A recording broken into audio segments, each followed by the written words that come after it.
Hello বন্ধুরা, আজকে আমি রান্না করব একদম গ্রামে যেভাবে রান্না করে হাঁসের ডিম। দেশি হাঁসের ডিম আমি কিভাবে রান্না করব, তো ভিডিওটা দেখতে থাকো। এই যে হাঁসের ডিমগুলো, এখানে আমি 4টা হাঁসের ডিম নিয়েছি।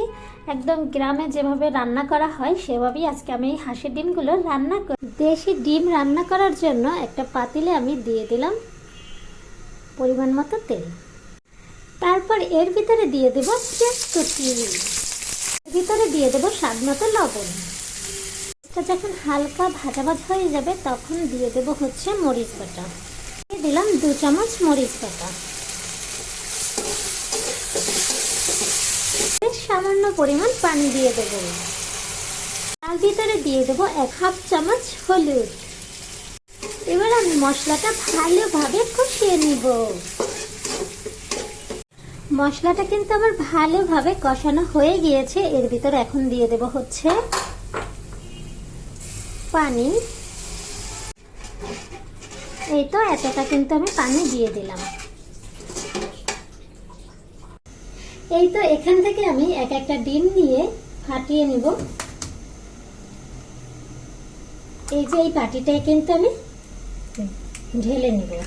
আর এই যে একটা ডিম আমি এইভাবে ফাটাবো এবং পাতিলে দিয়ে দিব। দেখো, এই তো ডিমটা আমি এখান থেকে দিয়ে দিলাম, পাতিলে দিয়ে দিব। এবার আবার আমি একটা ডিম নিলাম আর এরকম টাস করে ফাটিয়ে বাটিতে ঢেলে নেব। আমি যেটা করছি, এটা করলে কি হয়, যদি তোমার ডিম নষ্ট থাকে তাহলে পাতিলের ভিতরে দিয়ে দিলে কিন্তু তোমার তরকারিটা একদম ফালানো লাগবে। তো একটা ভাঙবা আর একটা করে পাতিলে দিয়ে দেবা। বুঝতেও পারছো যে ডিমটা ভালো আছে এবং তোমার তরকারিটাও নষ্ট হবে না। আর যদি কোনো একটা ডিম নষ্ট হয় তাহলে তুমি ওটা ফেলে দিতে পারবে। তো এরকমেরই আমি করে নিই। এই তো লাস্ট ডিমটা ফাটিয়ে নিলাম। সাথে অনেকবার এমনও হয়েছে যে ডিম এরকম রান্না করতেছি, ভেঙে ভেঙে দিচ্ছি, হঠাৎ করে দেখছি ডিমটা নষ্ট, আমার তরকারি হয়েছে, তরকারিটা আমার ফেলে দিতে হয়েছে। তারপর থেকে আমি এরকমেরই করি, বাটিতে ডিম ফাটাই আর তরকারিতে এরকমের একটা করেই দিই। এবার আমার ডিমটা আমি একটু উল্টিয়ে দিব। ডিমগুলোকে একটু উল্টিয়ে দেব, এই যে আস্তে করে। এই যে দেখো, এখানে কিন্তু আমার দেশি হাঁসের ডিম কিন্তু হয়ে গিয়েছে। এখন এই পর্যায়ে আমি দিয়ে দেব একটু জিরার গুঁড়ো।